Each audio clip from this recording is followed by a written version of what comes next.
Did you struggle through your 20s wishing for a guide to navigate your financial woes?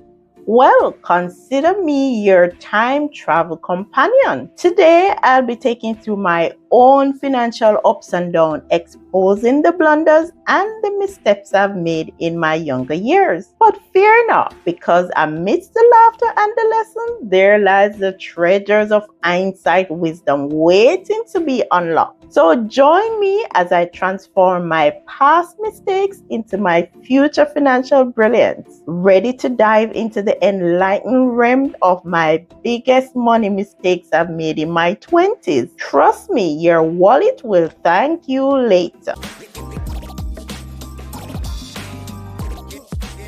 Hi everyone, welcome back to my channel. My name is Tamika Davis-Gooden and thanks for taking the time out to watch my videos. Time is of essence and it's very important to both you and me. I really appreciate it. And remember to like and subscribe. Hit the notification button below. In today's video, I'm going to share a bit about my money mistakes, the mistakes I've made in my 20s. And trust me, I've learned some valuable lessons, and I hope by sharing my experiences with you, I can help you in avoiding those same errors. Some of the lessons might be something that you can implement wherever you are on your financial journey. Mistake number 1, buying cars cash. That's a major blunder. I've bought 4 cars over the period of 10 years in cash, and these I show you some of the pictures of the ones I bought. Yes, you've heard that right. I thought buying cash was a brilliant idea. I thought it was smart in avoiding loans, but little did I realize that tying up such a big chunk, significant amount of my savings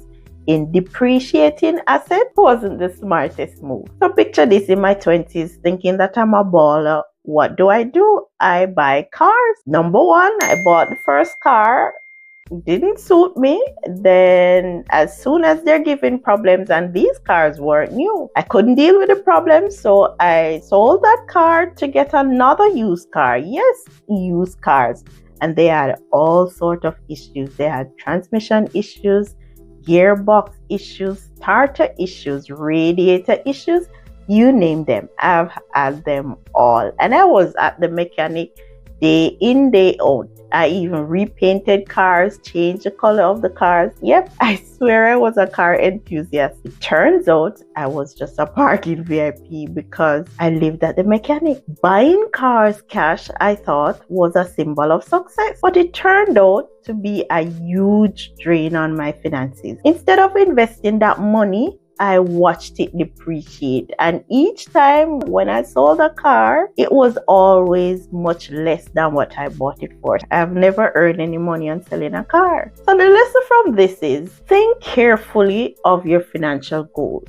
and what matters most to you. Rather than spending money on cars, think about putting your money into things that will increase in value over time. It's about making smart choices to help your money to grow in the future. Instead of buying cars, consider investing in things that will help you reach your long-term financial goals. Remember, cars usually lose value over time, as once it goes on the road, it's losing value. So think carefully before you buy the cars. If you need it, yes, maybe consider taking out a loan, or don't go ahead spending all your cash in buying a car. Unless you're a car collector like Jayla, no? It's better to save your money for something that you won't lose value that quickly. I could have deposited that money in buying a house or a house deposit, or if I bought a piece of land at that time, that would have increased in value. Like right now, it would have increased in value about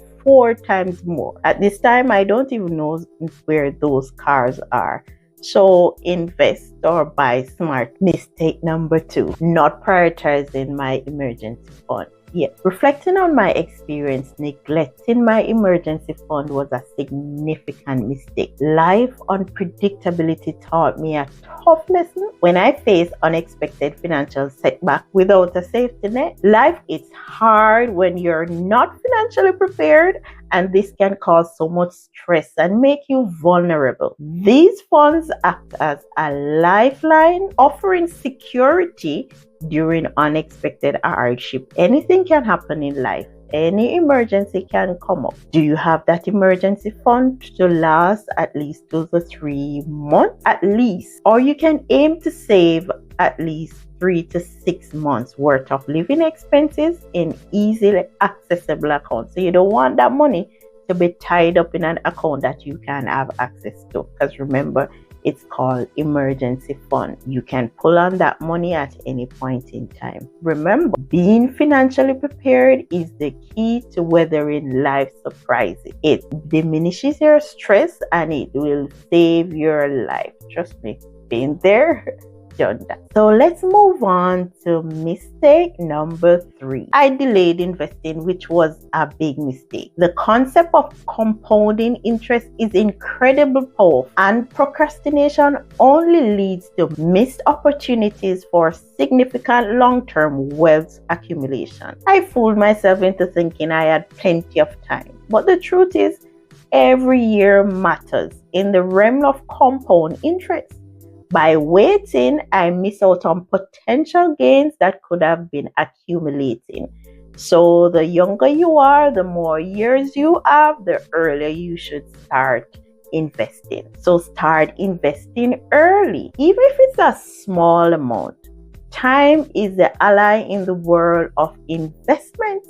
The power of compounding interest can be your best friend in building a long-term wealth. So the classic is, I'll invest tomorrow. That's a spoiler alert. Tomorrow never came. I delayed investing like it was my job. Now I'm here to tell you that that job doesn't pay well at all. So invest like it was yesterday. Compound interest, again, is your superhero in finance. And you don't want to keep waiting, because time is a major factor and you can never get back time. So 10 years ago, you should start investing and you still haven't invested. You've lost 10 years. So you'll have to try to play catch up at this point in time. So start investing now. Forget procrastinating. Mistake number 4, avoiding financial education. I'm guilty as charged.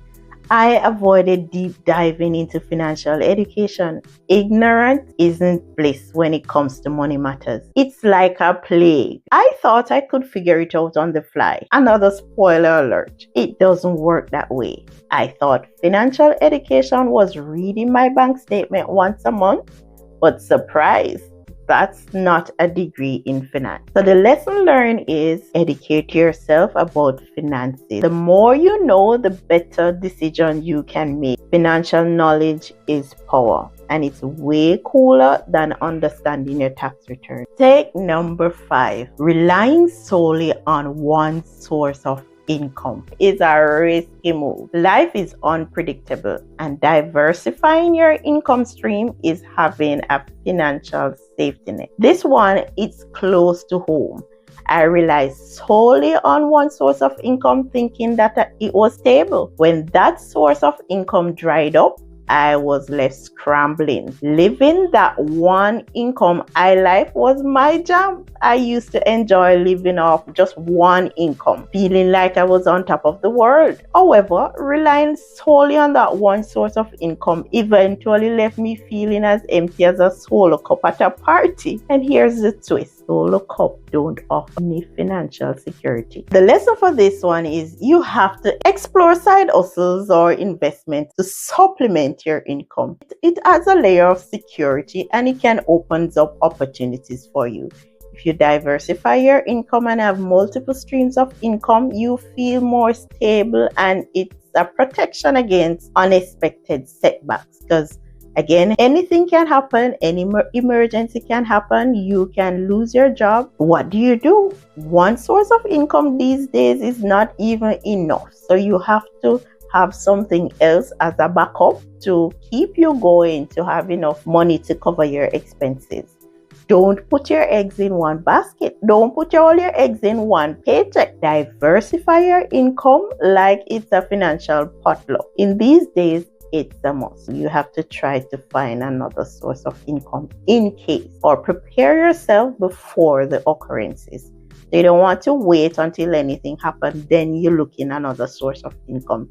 If you try to have another source, if anything happens to one, you can fall back on the other one. It doesn't have to be much, but at least you're aware that you can do something else apart from the one source of income. Mistake number 6, not getting hands-on skills. Neglecting hands-on skills was a significant oversight on my part. While formal education is valuable, it is insufficient on its own. Practical skills offer additional opportunities and income streams. I prioritize academic achievement but lack proficiency in everyday tasks like baking or doing nails or even eyelashes. This deficiency highlighted the limitation of solely relying on the one skill or the book knowledge that you have. Life demands more than just your academic success. My emphasis on formal education came at the expense of developing practical competence.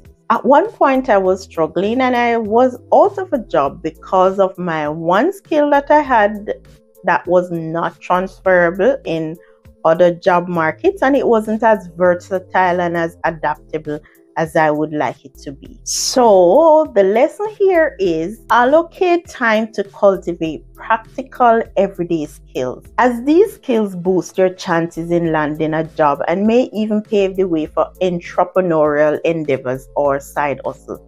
So learn different skills, different side hustles. Learn to use your hands, learn to bake, learn to sew, learn to do nails, learn to do makeup. Have one of those hands-on skills in case you lose your skill that you have now, or in your profession you can do something that can make you a side hustle and doesn't take much time to do so.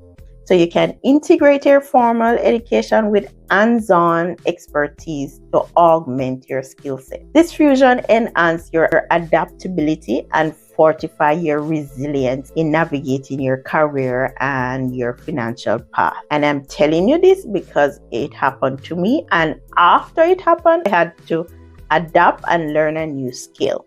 So you don't want to wait until when something happens to you and you can't use your main job skill. It's not transferable. So you want to learn something else before something else happens to you, and that way will make it easier for you. The last mistake that I've made is paying off my student loan cash. So I'm fresh out of university and they told me how much I need to pay per month. So I mean student loan debt at this point in time. And I started paying it. But like many graduates, I started to ignore it because I thought it was just too much to pay every month. Incurring more cost on the debt because I'm not paying it. It's getting more and it's there. So they started to call me and start to call my guarantor about the payment. So it becomes so bothersome to me. So what I did was I just got fed up. I said, okay, let me just get some money, save the money, and just give them so that I can get them off my back. Little did I know that I was draining myself, paying all that cash one time to student loan. In the long run, I figured out that it was a bad decision. I felt a sense of relief temporarily, but as soon as I realized the harsh reality that it could be used for my emergency fund, I could have invested that money and it would have paid me way more at this time, maybe put it in a stock or put it in a bond and continue pay that monthly payment.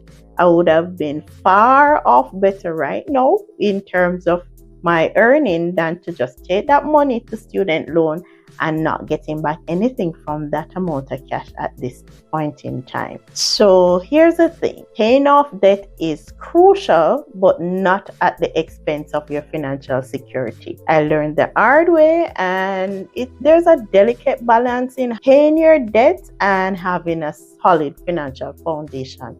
So what are the lessons I learned from this experience?